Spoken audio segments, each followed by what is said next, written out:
So for our 10 minutes to your health, we're taking a different direction this morning because we'll be focusing on veterinarians, and how they are essential in protecting the health and well-being of animals and people.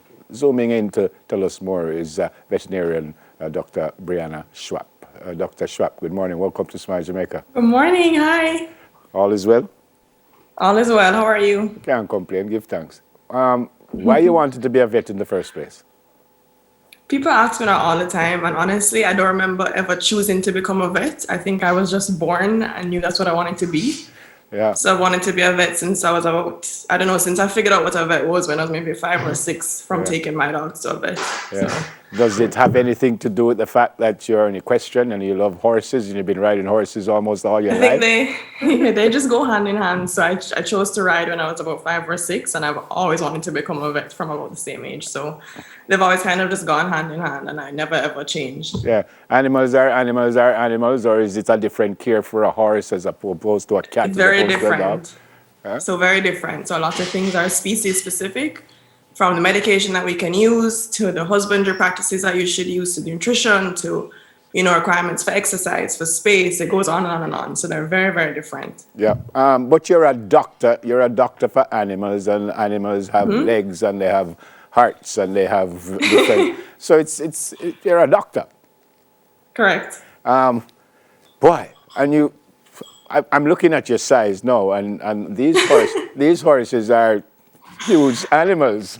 How difficult, how easy it is. One of my favorite stories to tell is that as a student, I was looking into a horse's mouth, and next thing I knew, my feet were swinging because the horse lifted me off of the ground with his head, and I was very humbled that day. But it is a little difficult, and it's just good that we have assistance. So most of the time, the grooms are there with us to help us with the horses. I have another veterinarian that I work with right now that helps me out a lot. But it's funny because I told myself as a student at the beginning that I couldn't do horses because I'm small and I'm a woman, which is ridiculous because there are plenty of female equine vets. And it's really not about that. It's just about being a good doctor and having the help that you need when you need it. What do you mean by the horse lift you up off the ground? What do you mean? Yeah, I was looking into his mouth, holding this, and he lifted his head and my feet were swinging. And you never said, okay, I'm going to do this. I didn't say anything. I just acted like it never happened. Strange question, because I said already that they have hearts and stuff. Is it anything like a human? It's similar to a human. We use a lot of human examples to explain things to people. It is similar to a person in the very basic anatomy and how things are laid out. It's just that it's somebody who would be on all fours. And some of the organs are a lot bigger in different species or a lot smaller. Yeah. So. Equestrian, as far as I know. There are also anatomical differences. So, for example, horses don't have a gallbladder. There's little things like that. Their kidneys are shaped different from ours. Their livers have different numbers of lobes, and each animal has a different number of lobes in their liver. So those things are different. How do you feel? A lot more interesting. The question I wanted to ask was equestrian. As far as I know, you don't have to whip the horses. But then when you look at a horse race, you see the jockeys sometimes, and I know in England they kind of stop them from hitting the horse. There has to be limitations. Yeah, but how do you feel? There has to be regulations. How do you feel as a vet first and as a horse lover second when you see that and them whip the horse and whip the horse and whip the horse? So we do use whips in equestrian sports. We definitely use whips the same way we use spurs as well. You have to remember that a horse is 1,000 pound, 1,500 pound, 2,000 pound animal. And the way that they play is by kicking and biting and pushing each other. So it takes a lot for us with our human strength to harm them. That being said, there are people who violate this. There are regulations to make sure that we cannot harm them with the types of whips that we use and how often they're used. So as a veterinarian, I know that there are certain things that they can tolerate and it'll kind of just goad them on. But it's very important that we regulate that and we keep an eye on that at all times because people will harm them in that way. Yeah, and as far as I know, a racehorse is not born, as far as I know. A horse is born and they turn them into a racehorse, don't it? Correct. Well, they're bred as racehorses, so the type of racehorses that become, though, we don't know. They'll become that on their own. Going back to the human-animal bit here, do they have the same kind of diseases as, them get flu? Similarly, them so So there is canine, and there's various influenza viruses, which I'm sure everybody has heard of by now because a lot of people are using it to compare to COVID. So there's obviously swine flu, bird flu, canine influenza, there's equine influenza viruses. Those things are similar, they just present differently. So an animal is not going to come to you and be like, oh, I have a headache, I'm coughing and sneezing. They present differently. There's also things like leptospirosis that veterinarians will talk about often because we can get it from animals, affect dogs and cats as well. Not cats as much, but they affect animals as well. Tetanus, things like that are all shared. Salmonella is another good example. Yeah, they can get COVID. Well, can it get COVID is a very simple way to say it. They can't get COVID, they don't seem to get sick from it. What we think is that, well, what I've read is that they are able to transmit it almost acting like vectors, but this is in very, very, very, very, very few occasions. So for the short answer, can animals get COVID? The answer is no. However, we have seen a few zoo tigers, big cats, getting it from zookeepers. So that was interesting. But I don't think anyone here has a pet tiger, so I don't know if we need to worry about that Hold right on. now here. You kind of confused me a little bit because you said the answer is no, but then you said tigers. The answer is no. But then you said The answer tigers. is no. However, there were incidences of big cats in zoos getting it, So and they were actually showing symptoms. So they can get it then. So I don't like to say yes because there are a lot of rumors circulating. I know I've probably seen some broadcast messages that are very misleading and inaccurate. So when people ask me, I say no, but if you are showing symptoms, you should stay away from your animal all the same because they can act as a vector, meaning that we don't know if their fur can transmit the virus to someone else. Yeah. So we say no, but there are incidences where we've seen animals get COVID. Yeah.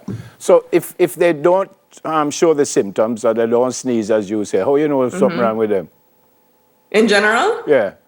We do so just the basics is just a basic physical exam, and if we see something wrong there, or if we don't, and based on what the person, the owner, the farmer, the trainer reports to us, we will go with different diagnostic tests. So we'll do blood work, x-rays, ultrasound, anything that we really need to do to find out what's wrong based on what we're being told. Yeah. So for example, a lot of dogs came in coughing recently because we had an outbreak of kennel cough. The dog can't say to me when I'm coughing, but I feel fine otherwise. But I can see that the dog is coughing clearly and wagging his tail and completely happy and he has no fever. So I know that it's most likely to be something like kennel cough. Yeah. And the owner will report something specific like, oh, it sounds like he's trying to throw up. So we can kind of piece those things together. A lot of it comes with experience, to be honest. Yeah. I'm still getting my experience. I'm a new vet. And then we just work with our diagnostic tests after that. Yeah. Dr. Schwapp, I hear, and we've had dog attacks recently, probably too many. But every time I hear about that, they say they have to put down the animal. Why? Why they have to put, if a dog bites me, why you have to put him down? I'm not sure if it's, to be very honest with you, I'm not sure if it's every dog that bites someone that gets put down, but if it's an incident where it's been a severe mauling, that those animals are put down because those are animals that are dangerous. They're too dangerous for any person to handle. So I think it just depends on the extent of it. So with that little boy, obviously those animals should have been put down, and I'm glad that they were, honestly. But if it's an incident where this is something that we have to really work on as a country, because if it's an incident where someone antagonizes an animal and the dog bites them, then that animal shouldn't be put down. You know, dogs are gonna bite. It doesn't really matter the size or breed or type or anything, they're gonna bite. And if you antagonize them, you're asking to be bitten. Yeah, but as far as it goes with uncontrollable dogs, especially if they're somewhat feral, which is what I think the last set were, then of course we have to put those down for the safety of other people. But if I have, you keep seeing these signs on people's gates, beware of bad dogs. Do not enter. I have a bad dog, but I, the owner, didn't handle that dog well, allowed him to get out and him bite somebody. Why is not me getting the problem? Why you have to put down the dog? I know he's a bad dog. I hear what you just said. We thankfully now have legislation to help to sort of protect animals by holding people more accountable than we did before. So there is a major fine now if your animal bites someone. Obviously on private property it's different, but if your dog is outside of your house and bites someone, then you are liable and you're gonna pay a huge fine. Yeah. So that should help to incentivize people to have if you have an animal, you have certain responsibilities. It doesn't matter what the animal is. Yeah.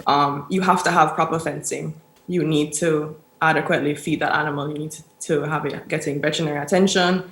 You need to socialize it well, that kind of thing. Yeah. So hopefully it will help people to be a little better with that, Yeah. especially when it comes to fences and gates. Okay. Outside of the horse, your favorite animal?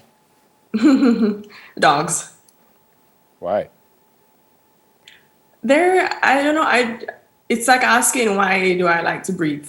I've just always loved them. I was born loving them, and it's really hard for me to explain, but I love the diversity in them. I love how different the breeds can be. I love their individual personalities. I love that there are dogs who have jobs. There's working dogs that actually have a purpose and they know what their job is, and they're unbelievably intelligent. And I love the connection that people have with them. My favorite thing is clients telling me how much their pet means to them, the role that dog plays in their household. It was company for someone who lost a person. It's just the most incredible thing, the relationship between, dogs and cats and people, or all pets, truly. But I grew up with dogs and I really love them. Yeah, man. Thanks for speaking with us. Great to meet you, and God bless you. Sure. Yeah, man. Alrighty. You're welcome. Yeah, man. Take care. Dr. Briana Schwapp, veterinarian. 10 minutes to your health. We'll do it again next Thursday.